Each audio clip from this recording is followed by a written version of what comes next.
Estamos aqui com o programa É Tudo Questão de Atitude e o entrevistado de hoje, vocês vão gostar muito, é um grande amigo meu que eu já entrevistei num outro programa que eu tinha muitos anos atrás e a única pessoa que eu já perguntei várias vezes o nome não me responde. Então eu conheço ele como o famoso Batata. Você tá bom, Batata? Meu querido amigo. Encantado. Que faz muitos projetos culturais, que desenvolve saraus, ajuda pessoas a fazerem lançamento de livros na cidade de Campinas, região. E eu gostaria, Batata, antes da gente começar a falar dos livros, do teu livro, eu queria que você contasse um pouco essa tua história cultural para nós. Bom, não cabe no programa. Um pouquinho só, vai. A minha inserção cultural aqui em Campinas começou quando eu vim estudar aqui na Unicamp e eu cheguei junto com o Benito Juarez na Unicamp e ele veio para começar as atividades do departamento de música e aí montou o coral da Unicamp e eu fui cantar no coral e aí comecei a trabalhar com ele, a sustentar a estruturação do coral, comecei a estudar música e a comprar as brigas para que a cultura aristocrática de Campinas deixasse de ser o único viés aceito para as atividades na cidade. Então, o trabalho do Benito sempre teve essa preocupação de fazer a interlocução cultural entre todas as matrizes que a gente convivia e de todos os estilos e gêneros musicais. Então, ele era acusado de ser populista porque ele colocava músicas populares, arranjos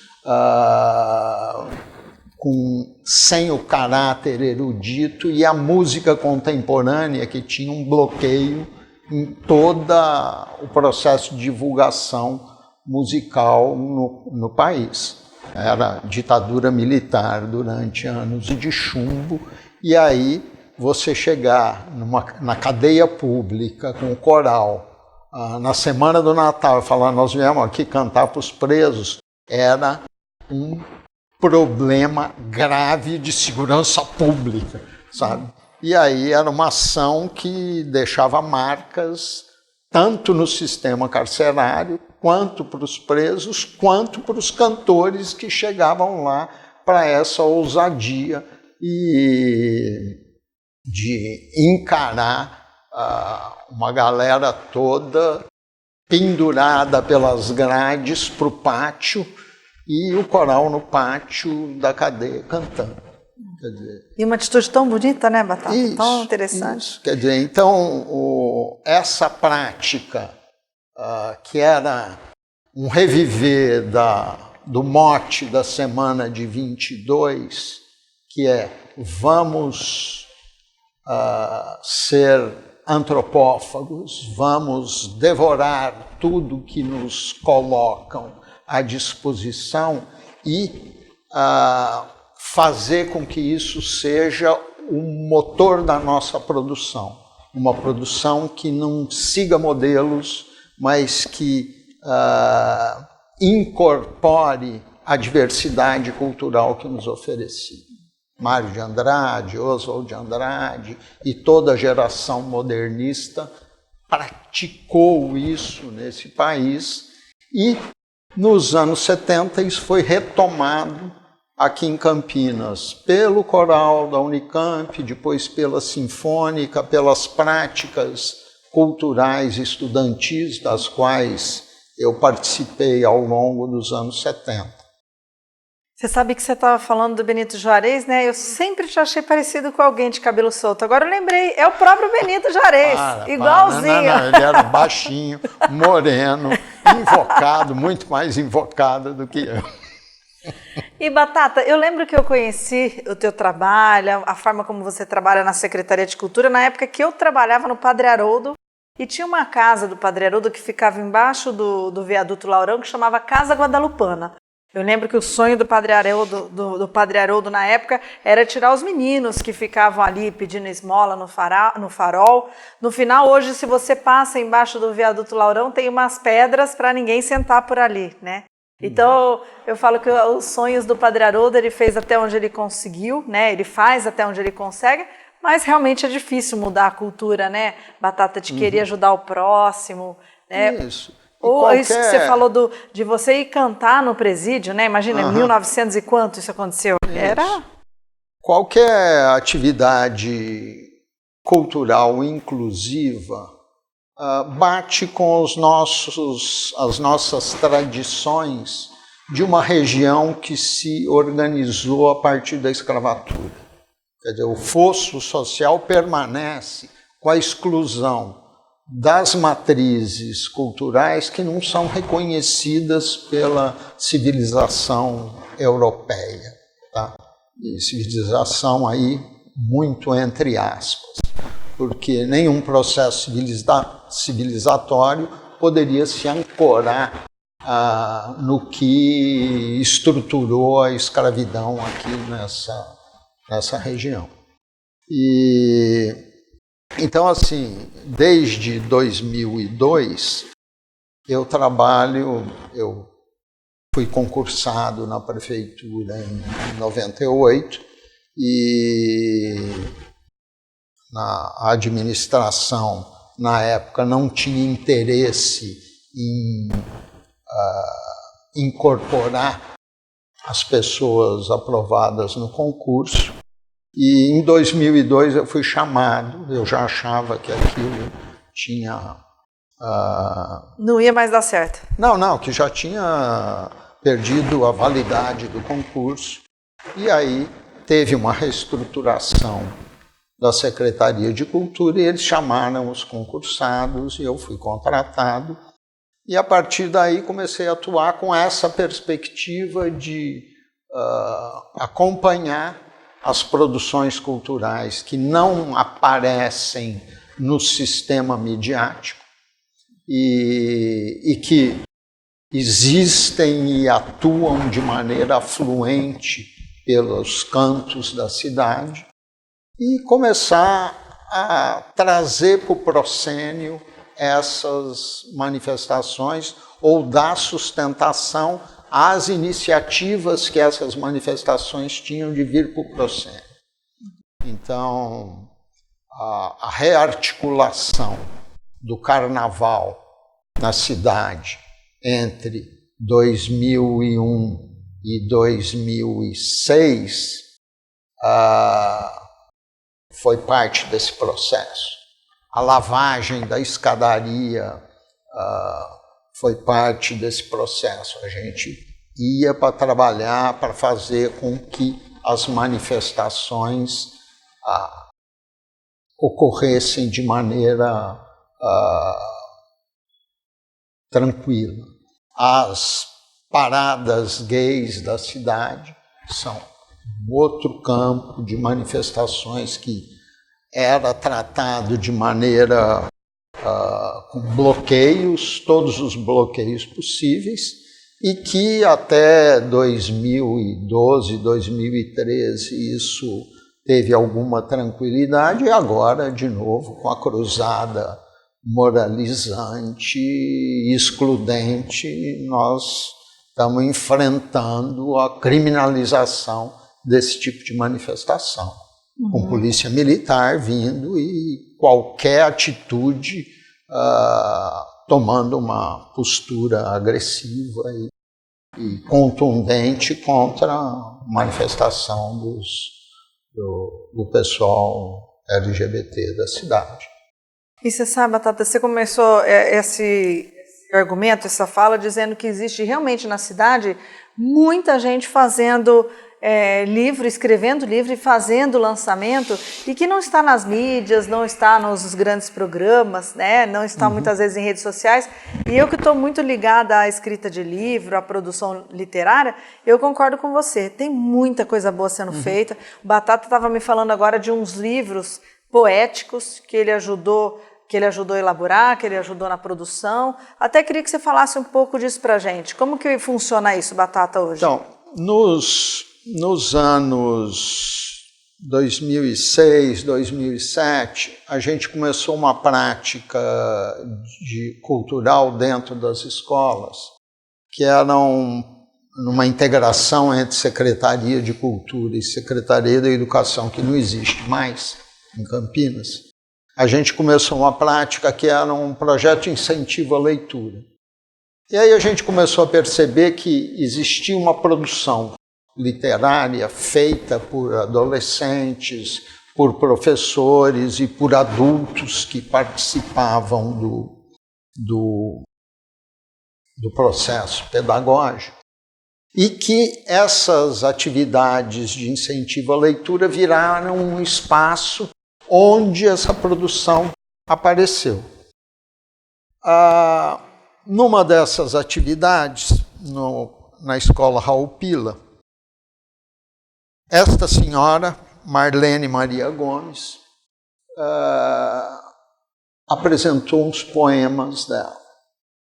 Ela tinha 65, 66 anos na época, e ela tinha voltado para a escola e descoberto que os escritos que ela fazia para ela mesma eram poesias, porque ela escreveu um trabalho para uma professora e a professora ficou impressionada e quis saber mais, e aí ela começou a levar os trabalhos, e nesse dia do incentivo à leitura, a dona Marlene leu os poemas.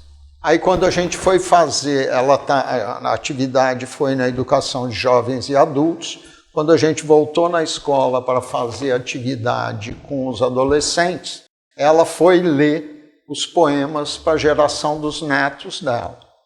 Um dos professores da escola falou: bem, nós precisamos de um espaço para que poetas e literatos desse calibre possam se manifestar. E aí nós criamos, em 2007, inspirados pela dona Marlene, a gente brinca e diz que ela foi a musa do sarau.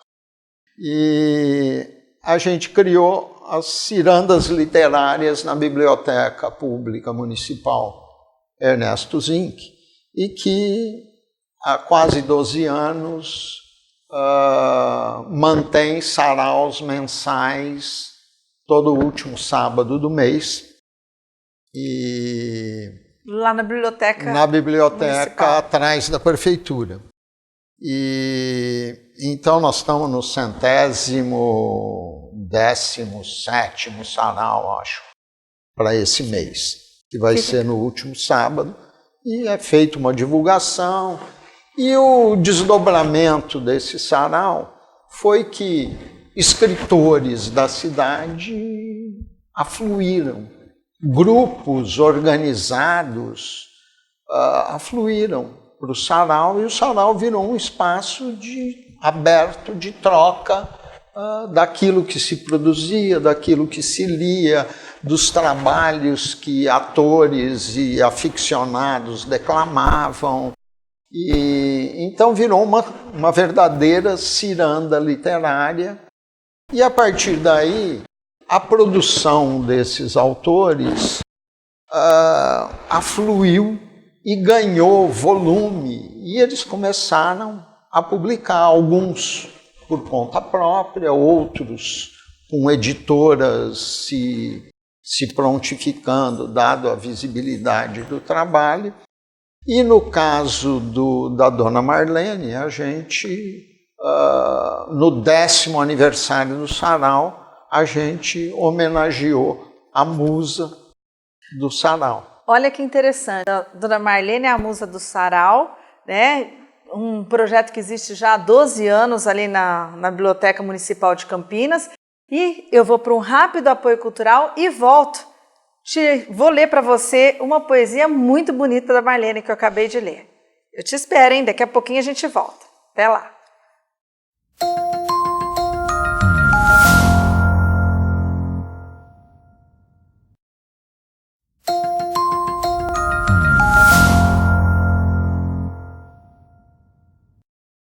Estamos aqui de volta com o programa É Tudo Questão de Atitude.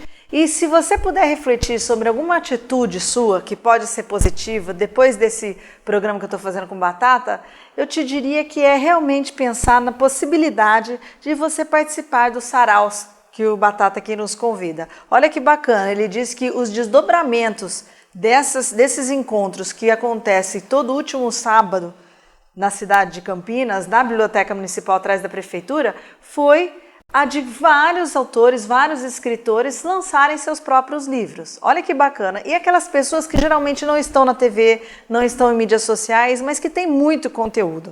Olha que bacana essa poesia, uma das poesias da Marlene Maria Gomes. Sabor. O sabor do saber pode ser doce ou amargo. O sabor de tudo muito bem falado. O saber que és inteligente deixa seu ego descontrolado. Muitos não têm o cuidado de falar sem machucar. Fala dos seus defeitos sem na hora pensar. Olha que reflexão, Batata. Sim. Eu gostei muito. Agora, o meu querido entrevistado, deixa eu mostrar isso aqui, ele também é escritor de livro e escreveu Ética em Pó. Você lançou quando esse livro? No final de 2017. E no finalzinho do ano, e foi um lançamento tumultuado, porque a minha mãe resolveu falecer na semana do lançamento.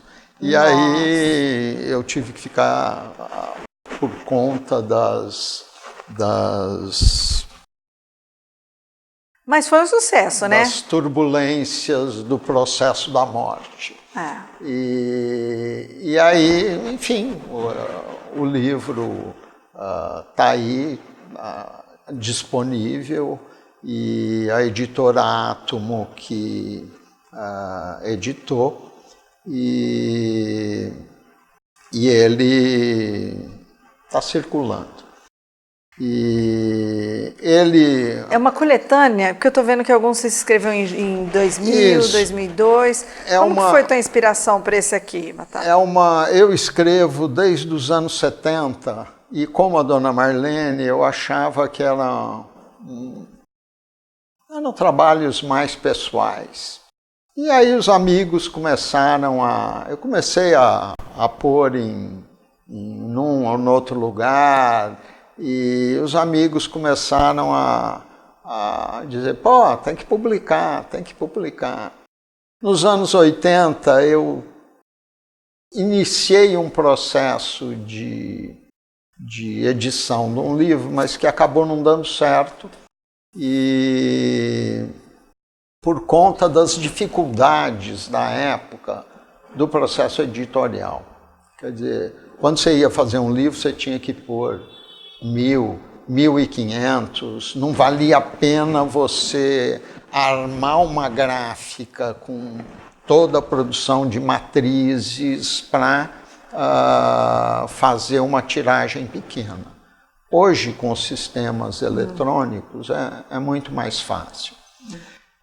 Nesse processo, nos anos 90, eu fiz uma edição xerográfica, com algumas dezenas de livros impressos, e que eu passei para os amigos, para os mais chegados, era mais uma intenção de pôr na roda dos interlocutores o que eu andava escrevendo.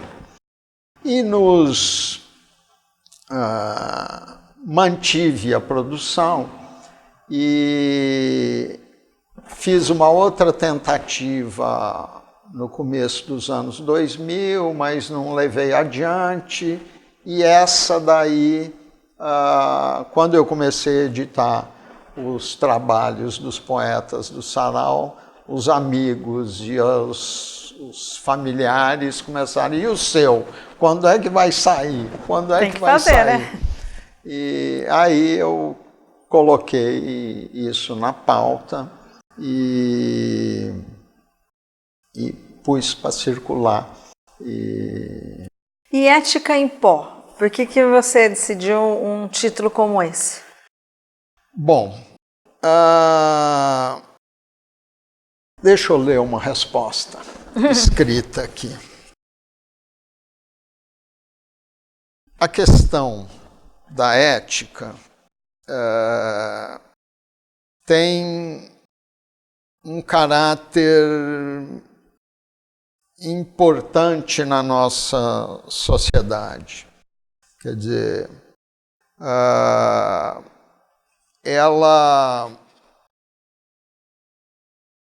quando a gente começa a pensar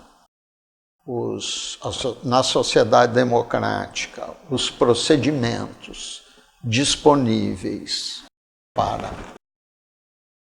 a população em geral, você não pode ter a falácia ética de fazer com que aquilo que deveria ser atingir a totalidade da população seja escamoteado e seja direcionado para os velhos habituês dos direitos civis que o Estado segregador oferece. E então a discussão da ética nos anos 2000, ela ganhou um caráter importante no trato da política em geral. E aí eu, num determinado momento, comecei a escrever sobre isso. E aí, enfim, quando eu fiz a coletânea em 2017, eu achei que a pauta da ética estava mais do que nunca sendo atropelada. E aí, isso aqui, o desfazer dos processos éticos para transformá-los em pó, ele tem nele um trocadilho, que a ética em pó pode ser uma poética. Olha. E então, como velho concretista, trocadilhista, eu tinha nomeado a produção de um dos anos, eu tinha nomeado de Ética em Pó, e onde essa discussão foi mais relevante. E daí isso falou mais alto na hora de construir a edição em 2017. Tá? E então, por isso, o Ética em Pó. Muito interessante, trocadilho. Bom, o livro é uma coletânea, ele tem vários capítulos, e daí eu vou ler um trechinho aqui, um pequeno poema da primeira parte, que é o Ética em Pó. Mares iam, vinham, retomares vinham, algaravia de restos. Mares vinham, iam, algas pela ravina, relvas salgando como se fossem raivas, sargaços, garças, esgarços, miragens em torvelinho, remares em descaminhos, marcas perdendo vinco, mares iam, vãos se compraziam, mares iam, levando-se em seus vazios, lavando seus arredios, encrespando-se em arrepios. Uau! Difícil de ler o Batata, hein? É o que eu falei, a Marlene aqui foi mais fácil, viu, Batata? Porque eu acredito assim, até como escritora, você tem que estar muito inspirado para fazer uma produção literária, né? Não é você sentar no computador e ali tá toda a tua história. Então você tem que se inspirar, você tem que, de uma certa maneira, escrever com o coração. E a gente finaliza o programa de hoje com essa preciosidade que o Batata nos traz, né? Com esse poema muito bonito e de alguma forma difícil de entender. Eu acho que eu ficaria uma semana refletindo sobre ele, Batata, e vamos ver se eu consigo entender. E essa é a beleza da arte e da poética. Eu vou colocar, de alguma forma, um telefone seu, Batata, aqui no programa, ou se você quiser entrar em contato comigo pelo meu e-mail, sandra@sade.com.br, e se você quiser adquirir um livro do Batata, a gente consegue fazer isso para você, tá bom? Muito obrigada pela sua participação. Foi uma delícia ter você aqui. Obrigada. E Encantado. Espero poder novamente trazer você aqui, Batata, para você falar do seu próximo livro. Perfeito. E a você que nos assistiu, muito obrigada pela sua participação. E eu te espero no próximo É Tudo Questão de Atitude. Até lá!